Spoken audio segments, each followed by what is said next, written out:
Hi LEGO fans! Monday rolls around again and we've reached the last full week of Advent. A week tomorrow the big red guy will be coming, unless like me you've been telling too many bad jokes. It's going to be another year of Krampus for me. Joining me in spending time with Krampus might be LEGO City after earning 1 point for their beastly bunny yesterday. On the flip side, Star Wars got Star Maker, earning 6 points for their 501st Clone Trooper minifigure. With 9 days of 6 doors remaining, LEGO Friends and Spider-Man are on a race to the bottom, both in last place with 47 points. At the top of the leaderboard, jostling for position, are Disney, Star Wars and the Boy Wizard. They're all within 3 points of each other and contenders for Advent Calendar of the Year. So let's crack open every door number 16 on every LEGO Advent Calendar. We're starting out today with the Star Wars Posse, which should really do well with the premium price point. Let's see if we can find today's door. And we are going to be, where is it? Oh, there it is, down at the bottom. Door number 16. Let's see what goodness lies within. And, well, that is colourful. I'll give it that. It's a ship. We're getting a lot of those this year. Really, really big on the mini ship builds. Definitely got a decent amount of parts in there. Nothing exclusive from what I can see. And I'm stalling because I have no idea what this ship is. But as you know, I'm a man of resource, I will go and find out and we shall take a look at it momentarily. And so our first gift for today from LEGO Star Wars, after some frantic googling, is the Ghost. I'm pretty sure every room in my house has a ghost, all except the living room. This first appeared in LEGO form in 2016 in the 75127, the Ghost Microfighter set. It also appears in a current set, Ghost and Phantom 2. Like those, this has an attractive flash of colour on top, and I believe it may have been featured in the Ahsoka spin-off. The Ghost was a modified VCX 100 light freighter, used by the Spectres during the Age of the Empire. At the front of the ship, a trans-dark brown round tile represents the cockpit, and at the back we find a powerful array of engines, equipped with baffled energy dampers and static jammers to make the ship hard to detect. You see, I can research things! Up on top we find another trans brown round tile representing a turret for a gunner, and LEGO even included the twin airlocks on either side of the ship. It's quite a sturdy little model on account of being built on a 1x4 plate, and the overall look of the ship is pretty pleasing. Pleasing enough to win Gift of the Day? Hold your horses my friend, we've got more doors to bust open. Next up we've got the Spider-Man calendar, and this has truly hit rock bottom in its debut year. Let's see if we can start to claw back some points with door number 16 and... Okay... yeah, it's a desk.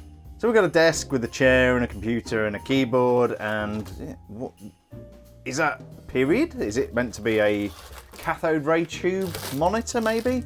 I guess Spider-Man could be set in the past. Yeah, unusual to see that on the back of the monitor these days. That's more of an old school thing going back 20 years. But anyway, nice little thing. I suppose it's kind of Spider-Man themed. Let's assemble this and see how it looks. So from the Spider-Man calendar, we have a computer complete with chair and desk. It reminds me of the time I put a desk fan on its back. The darn thing blew up. This thing definitely reminds me of times gone by. I was going to say that the computer screen is 4:3 ratio, but it's not even that, it's square. It also looks like it's running rather an old operating system, a bit like me. Confirming this is a vintage piece of computer equipment, you'll notice the monitor is very deep to house the cathode ray tube.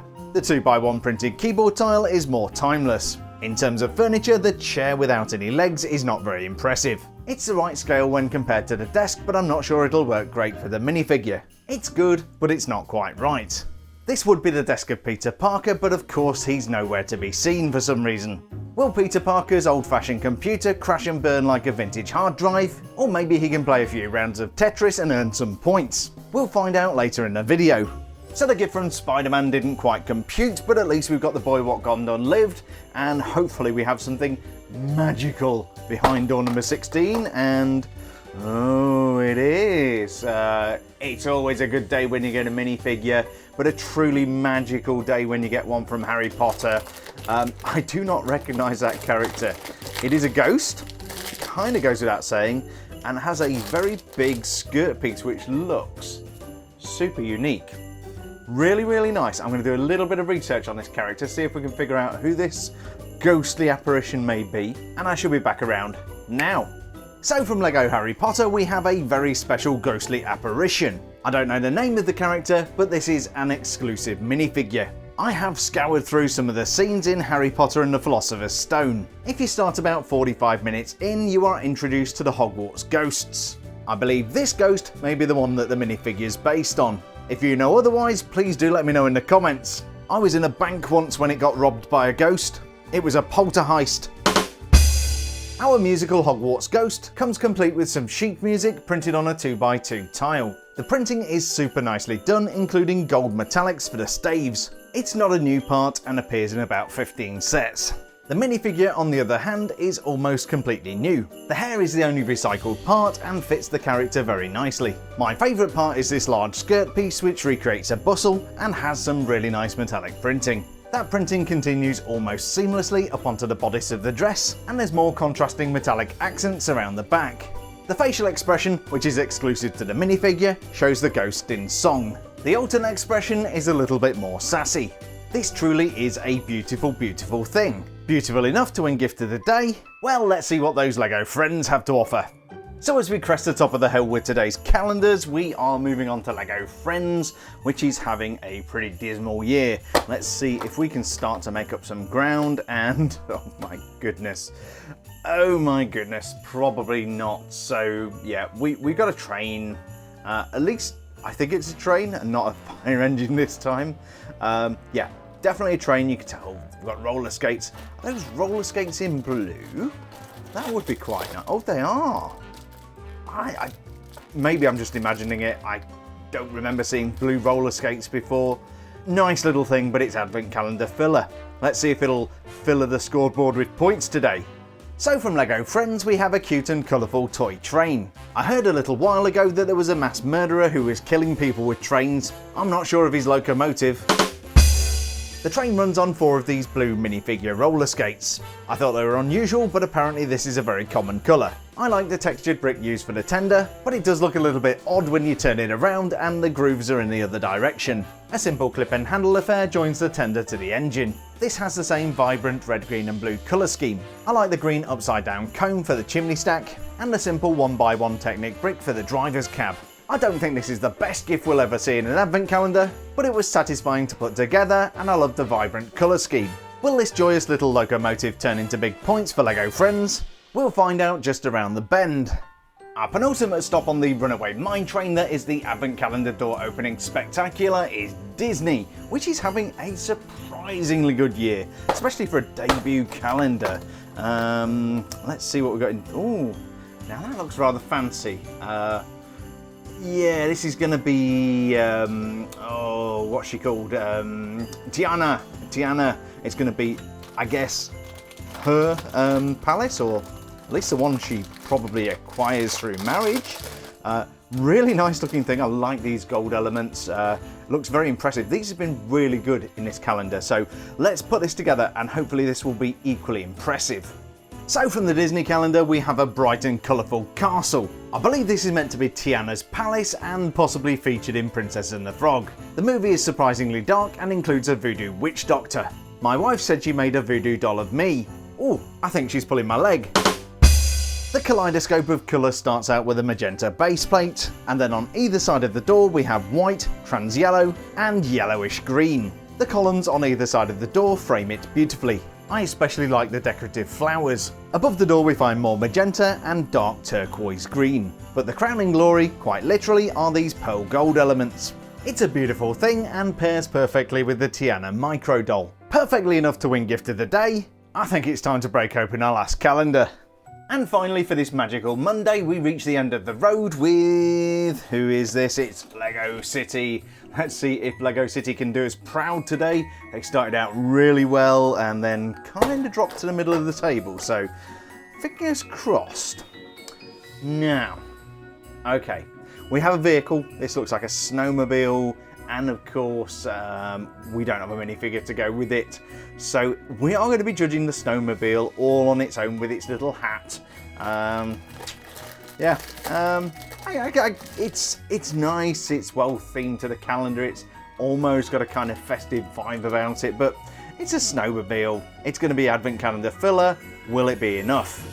And so the final gift for today is this snowmobile and helmet from LEGO City. The helmet in Dark Azure is a very standard element, and not much use without a minifigure. I could say the same about the snowmobile, but it is quite a nice thing in its own right. At the front we have snowshoes for the skis, and at the back very short Technic lift arms for the drive mechanism. There are of course handlebars for steering, because nobody wants a fatal collision with a tree, but sadly due to the size of the model there is no actual seat. Instead, the minifigure sits directly on the snowmobile and looks perfectly happy.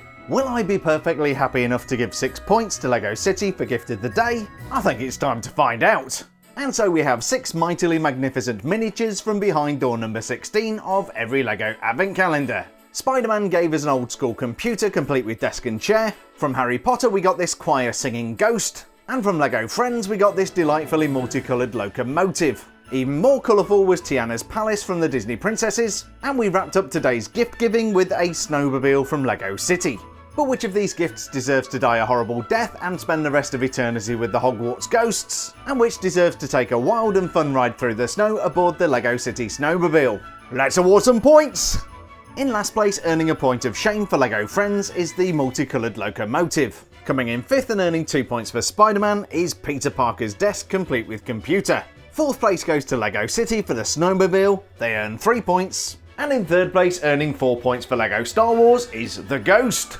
2nd place, bagging 5 points for the Princesses, goes to Tiana's Fancy Palace. That means today's winner, taking home 6 points for Gryffindor, is Harry Potter. But which one of these seasonal surprises deserves a bonus point for being the most festive gift of the day? That's actually really tough because none of these are especially festive. Because of the snowy theming, I'm going to give the festive bonus point to LEGO City. But do you agree with today's scores?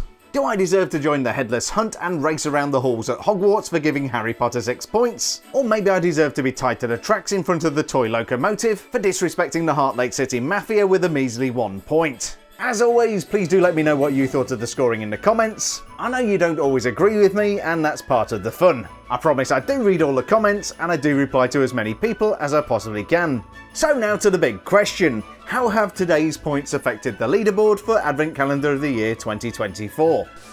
In last place with a pitiful 48 points are those LEGO Fiends. Climbing up to 5th with 49 is Spider-Man. And in 4th place with 57 points is LEGO City. 3rd place is currently occupied by Star Wars with 64 points. And with a 1 point advantage, it's the Disney calendar. But proving it's always a good day when you get a minifigure, Harry Potter has extended his lead to 4 points with a total of 69 dudes. Of course, much of that can and possibly will change tomorrow. I'll be back revealing every gift that's quivering behind door number 17 of every LEGO Advent Calendar. I do hope you enjoyed today's instalment of Advent Atrocities. Have a marvellous Monday, stay safe, and I'll see you bright and early again on Tuesday.